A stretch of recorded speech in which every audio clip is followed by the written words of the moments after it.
Canal 28. Y también síganos y suscríbase en nuestro canal de YouTube en Aportando RD. General. Hemos tenido en esta semana una serie de aconteceres que están marcando una diferencia en lo que es la contienda bélica Rusia-Ucrania. ¿Cuáles son los últimos sucesos? Bien, vamos a iniciar con un diferendo que hay sobre Polonia-Bielorrusia. Polonia está moviendo una gran cantidad de tanques en su frontera con Bielorrusia. Pero ¿por qué sucede esto? ¿Será porque Polonia pretende invadir a Bielorrusia? Wow. ¿O será debido a un comentario que hizo el presidente de Bielorrusia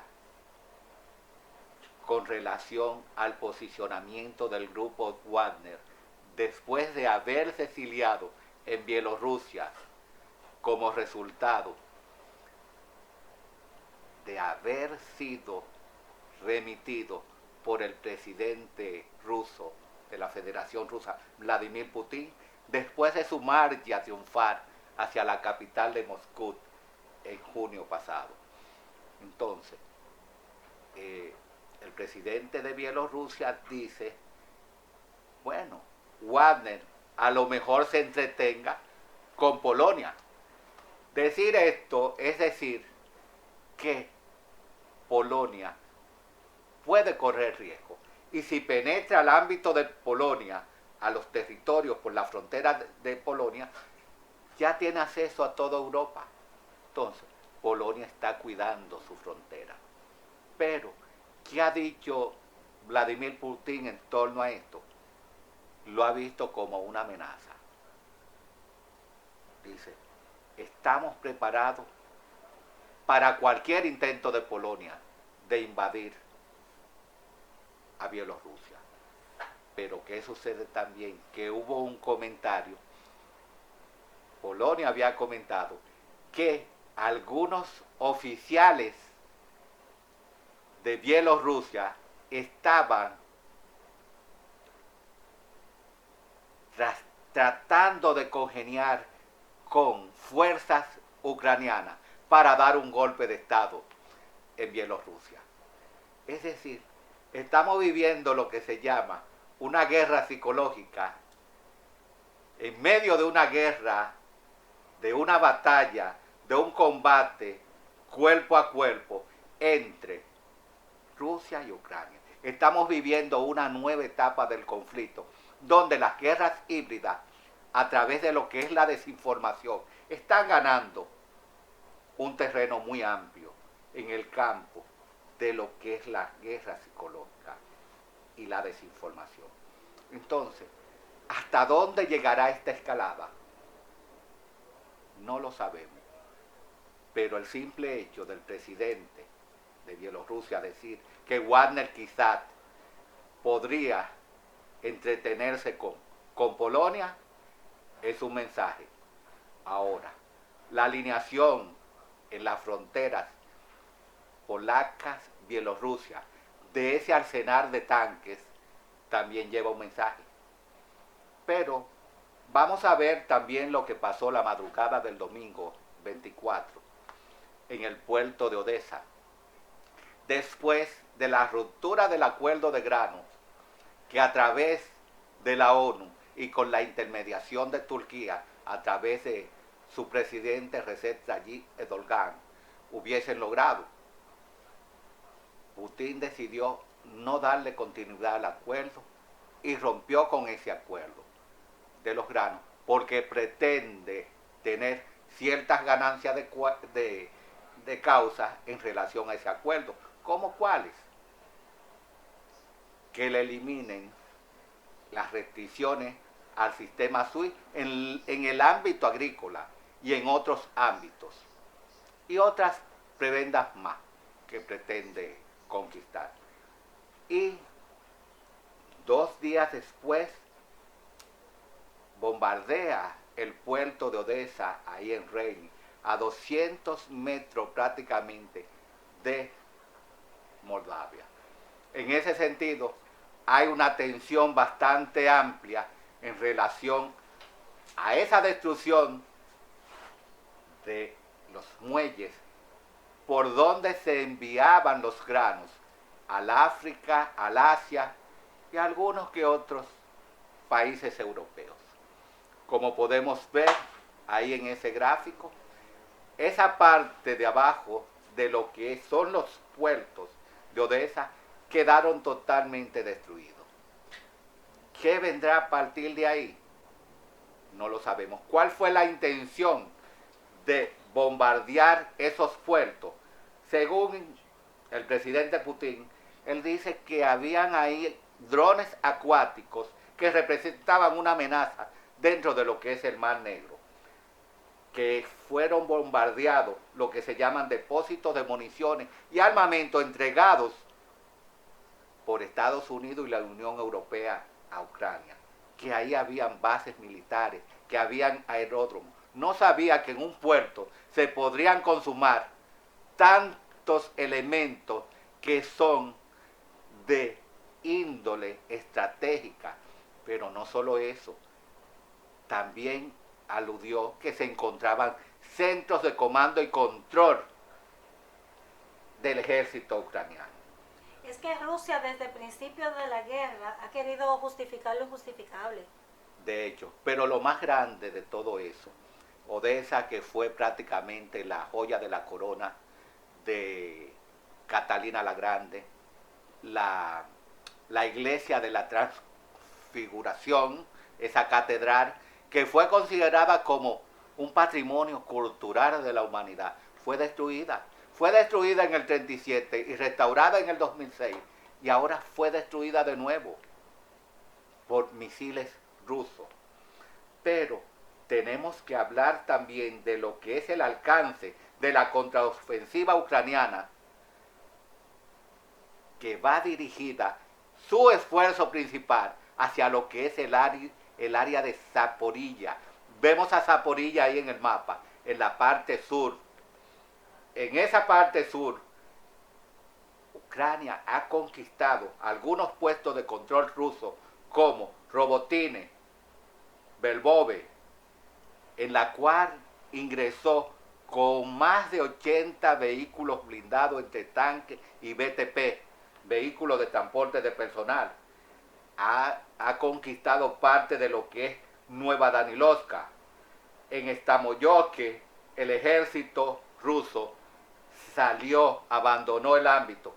El avance que inició prácticamente el 10 del mes en curso, 10 del mes de julio, donde el ejército ucraniano rompió con la primera línea de defensa.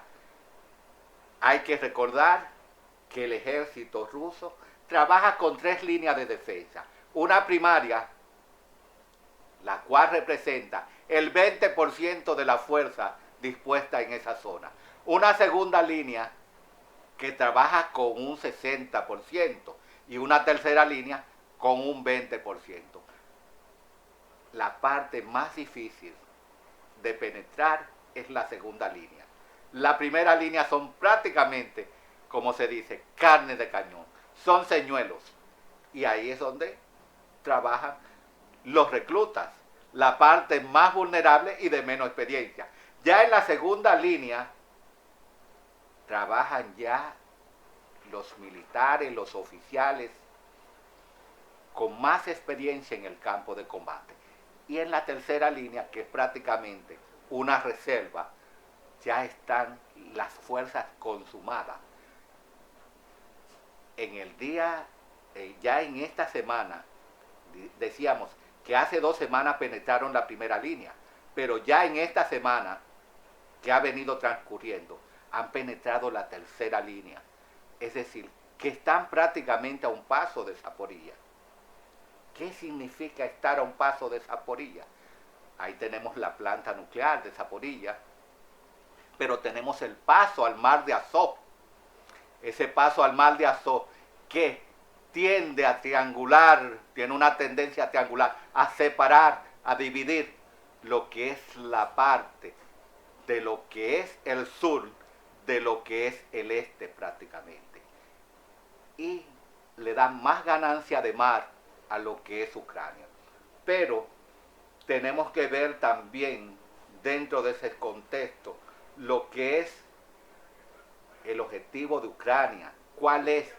Dice el New York Times hace un par de días que Ucrania, hasta que no logre el top mat, no alcanza su objetivo. Es la meta, es el objetivo, el top mat. Y que la contraofensiva ucraniana ahora es que está comenzando prácticamente a ver sus logros. ¿Por qué ahora? Porque tanto en Bakhmut como en otras partes, la primera línea estaba totalmente minada. El avance ha sido lento, es cierto, pero porque se han pasado demasiado tiempo desminando campos que limitaban el avance. En la medida que van desminando, que tienen una fuerza exclusivamente para ir quitando minas de en medio para lograr el avance, por eso ya se nota lo que es el avance de Ucrania.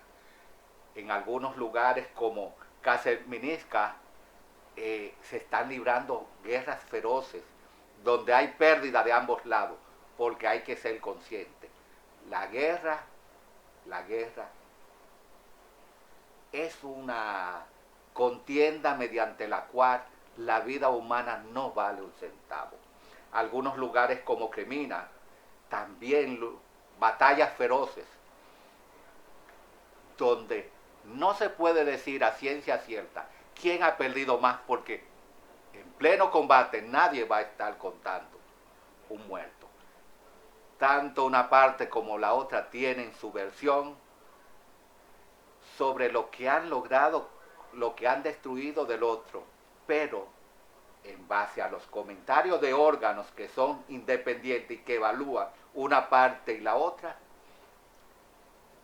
las pérdidas rusas sobrepasan a las pérdidas ucranianas, porque hay que estar consciente de que en la guerra la realidad no es con números, no se va con los números.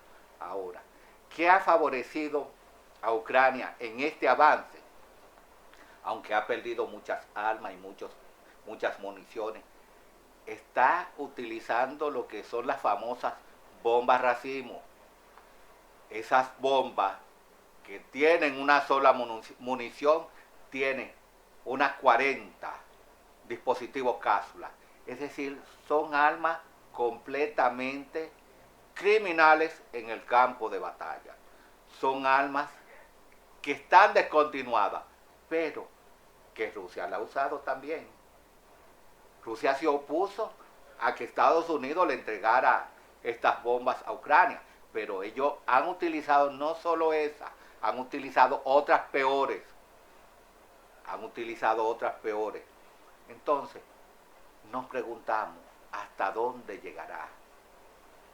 ¿Habrá necesidad de tanto sacrificio de vidas para lograr una porción de terreno, para lograr en el futuro ser más fuerte a nivel económico? ¿Qué usted dice de eso, doctora? Yo quisiera, en ese mismo sentido, preguntarle a usted, ¿pudiera ahora lo que provocó Rusia con la invasión hacia Ucrania, pudiera ahora desencadenar una situación de la contraofensiva de Ucrania y entonces no parar ya la guerra porque Rusia se quiera retirar, sino porque ya Ucrania quiera recuperar el terreno perdido y conquistar terrenos en Rusia? Mira, es que no está en juego ningún terreno de Rusia, de la Federación Rusa. Aunque ellos, a través de un decreto, hayan determinado y hayan designado de una manera unilateral ciertas posesiones que no vamos a decir que son conquistadas, porque hasta que no termine la guerra no hay ninguna conquista. declararla como territorio ruso. Eso el derecho internacional no lo reconoce. Que tú declares de una manera unilateral, esta posesión es mía. No. Ahora, lo que tú acabas de preguntar, hay que ver dentro de qué contexto cada quien puede retirarse. Rusia no se va a retirar con las manos vacías, ni va a llegar a un acuerdo donde salga perdiendo. La única que puede conceder en estos casos es Ucrania. Y hasta el momento, mientras tenga el favor de Occidente, no va a claudicar. Entonces, a Occidente no le interesa una Rusia gananciosa, pero tampoco le interesa una Rusia totalmente humillada. ¿Por qué? Porque una Rusia humillada podría ser un riesgo. Es como el jurón cuando tú lo arrinconas, que se sabe defender con su dentadura, va a morder. Y el temor es que ese jurón, llamado Federación Rusa, cuando se sienta acorralado, quiera hacer uso de un arma nuclear estratégica. Algo que hasta el momento... Ya él ha amenazado a los países de Occidente con esto. Sí, pero no es lo mismo llamar al diablo, como dice que verlo llegar, porque si tú utilizas un arma estratégica, porque la última vez que se usó fue en Hiroshima y Nagasaki, si tú la usas, hay unas consecuencias. Alguien más la va a usar o la puede usar contra ti, porque tú no eres el único que la tiene. Entonces, hay limitaciones. Hay una línea de Pizarro, hay una línea roja que debes saber hasta dónde llega. Y en un campo de batalla, mientras esté bajo las amenazas y las disuasiones, todo está bien. El problema es cuando se quieran ejecutar porque te sientas acorralado.